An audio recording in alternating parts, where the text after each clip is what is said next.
Hello tout le monde, j'espère que vous allez bien. Aujourd'hui, petite vidéo consacrée à Bleach et on va s'intéresser à la garde spéciale de la famille royale, la Division Zero, qui rassemble les plus puissants Shinigami de la Soul Society, mais aussi ceux qui ont marqué l'histoire de la Soul Society par une création en général. Exemple, Uematsu qui a créé les Zanpakuto.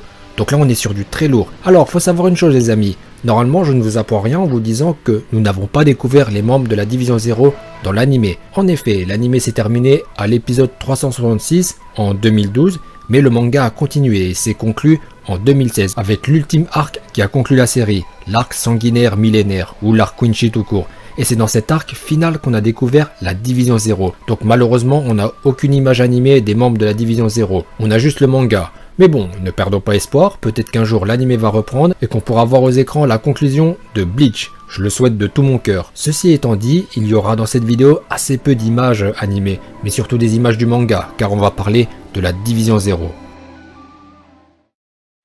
La Division Zero ou le détachement Zero, comme il est mentionné dans le manga dans l'édition Glénat, a été mentionné pour la première fois dans le tome 24 ou l'épisode 125, où nous sera révélé par le capitaine commandant Yamamoto Genryusai l'existence d'un roi des esprits, d'une dimension coupée de toutes les autres où vit ce roi des esprits et d'une garde royale qui le protège. Par la suite, la deuxième mention faite de la Division Zero se trouve dans le tome 36 ou l'épisode 206 et là on a eu pas mal de détails avec notamment le nom d'un membre de la Division Zero. Nous sommes dans les épisodes intitulés Turn Back the Pendulum où ça se passe un siècle en arrière. À l'époque Aizen était encore vice-capitaine et c'est lui qui va interpeller Kyoraku et les capitaines sur la mystérieuse promotion de l'ancienne capitaine de la 12e division Kiryu Ikifune. Kyoraku va répondre à Aizen qui déjà à l'époque faisait preuve d'une curiosité suspecte mais bon il avait déjà commencé ses manigances. Donc Kiryu Ikifune a été promu à la Division Zero, la garde spéciale de la famille royale dont la mission est comme indiqué, protéger le roi des esprits. Le très mystérieux roi des esprits dont on savait très peu de choses à cette période du manga.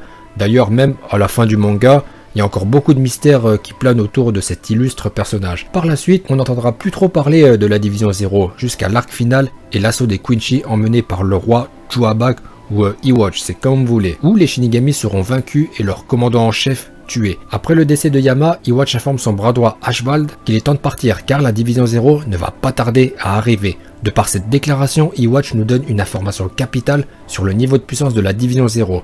Il les craint et c'est juste ouf car peu de temps avant, il venait de vaincre Shigekuni Yamamoto, le plus puissant Shinigami qui n'ait jamais existé, qui possède une force de frappe inégalée. Pourtant Iwatch craint l'arrivée de la Division Zero. Voilà pourquoi il décide de partir. Donc on a la confirmation que les membres de la garde spéciale de la famille royale ne sont pas des rigolos. Bon après on s'en doutait. Cette estimation de la puissance de frappe de la Division Zero sera de nouveau confirmée par Kyoraku quelques chapitres après. Lorsque les survivants du Gotei 13 se réunissent pour accueillir la Division Zero, Kyoraku déclara à Ichigo que la Division Zero est composée de seulement 5 membres, tous des capitaines, et que la somme de leur puissance surpasse celle de l'ensemble du Gotei 13. On apprend également, mais on s'en doutait, que la Division Zero se situe au-dessus du Gotei 13 hiérarchiquement, car suite au décès de Yamamoto Genryusai, la Division Zero débarque à la Soul Society pour reconstruire le Gotei 13 et mettre de l'ordre.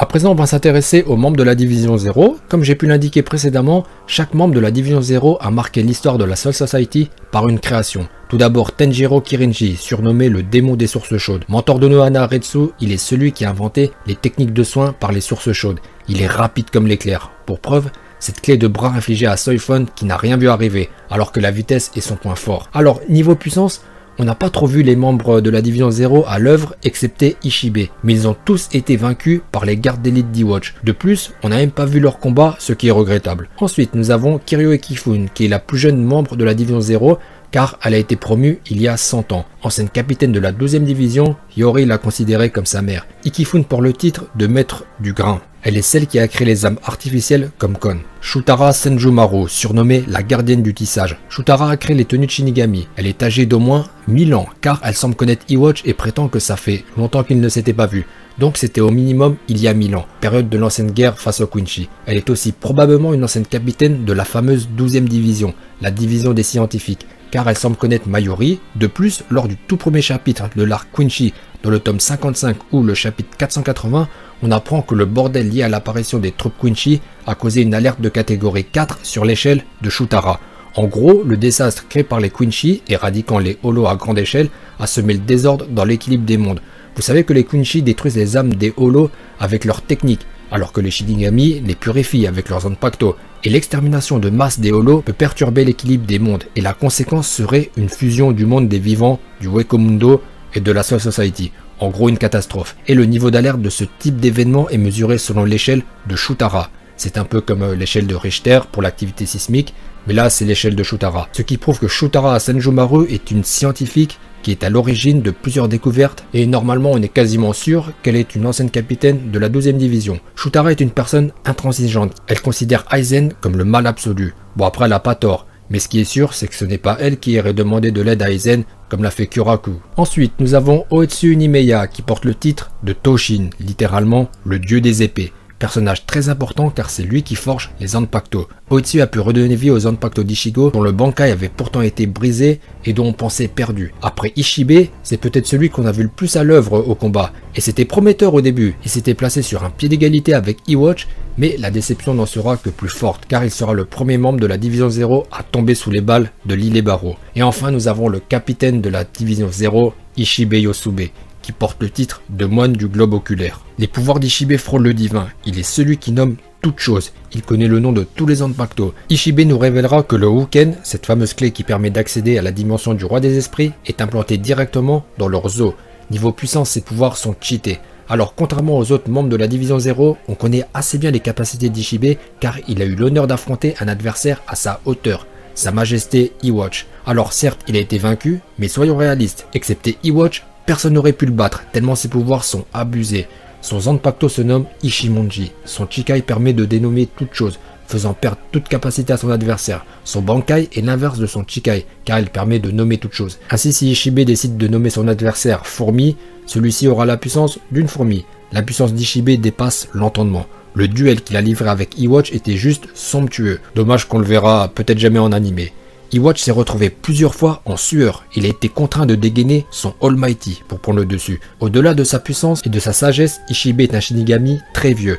Il protège le roi des esprits depuis une époque très reculée. C'est peut-être le tout premier Shinigami. Il est tellement vieux qu'il a connu une époque où le Bankai ne s'appelait pas encore Bankai. En ce qui concerne la puissance globale de la Division 0, alors moi je regrette une chose, c'est qu'à part Ishibe, les 4 autres, on ne les a pas vus se faire battre par les gardes d'élite d'Iwatch. De plus, au-delà de la défaite qu'ils ont subie, la déception vient du fait qu'ils ont probablement été balayés sans trop de difficultés. Surtout qu'à l'époque, il y avait une grosse hype autour de ces Shinigami légendaires. Rendez-vous compte que même lors de la rébellion d'Aizen, avec l'arc Fake Karakura qui s'est conclu à la Soul Society, la Division 0 n'a pas jugé nécessaire d'intervenir, alors que le capitaine commandant avait été vaincu. Ils ont fait confiance au trio Urahara Yoroichi, Ishin plus Ishiguro Getsuya Tensho Ultime. Bon, ils ont eu raison sur ce coup-là, car Aizen a pu être scellé. Mais c'était limite tout de même, donc face à une menace aussi dangereuse que Aizen, ils ne sont pas intervenus et franchement, on s'est tous dit qu'ils sont d'un tout autre niveau, bien au-delà de tout ce qu'on avait vu jusqu'à présent. Et au bout du compte, seul Ishibe a tenu son rang. Bien qu'il ait été vaincu, il a fait forte impression face à Iwatch. Il a été à la hauteur des attentes et ce malgré la défaite. Mais pour les 4 autres, ça a été du vent. Dès que Iwatch a débridé le potentiel de ses 4 gardes d'élite, à savoir Pernida, Ilebaro, Askin Naklevar et Gérard Valkyrie, The Miracle, c'était terminé. Quelques chapitres après, on les a tous retrouvés mourants. Écoutez, cette vidéo arrive maintenant à son terme, j'espère que cette petite vidéo sur Bleach et sur la Division 0 vous aura plu, si c'est le cas, pouce bleu, n'hésitez pas à vous exprimer dans l'espace commentaire sur la Division 0 ou sur Bleach de manière plus générale et à me suggérer des idées de vidéos sur des thèmes que vous voudriez me voir aborder. Il y a énormément d'énigmes dans Bleach, comme le roi des esprits ou le Hogyoku, qui sont probablement des sujets que je vais aborder en vidéo. Écoutez, portez-vous bien et je vous dis à bientôt.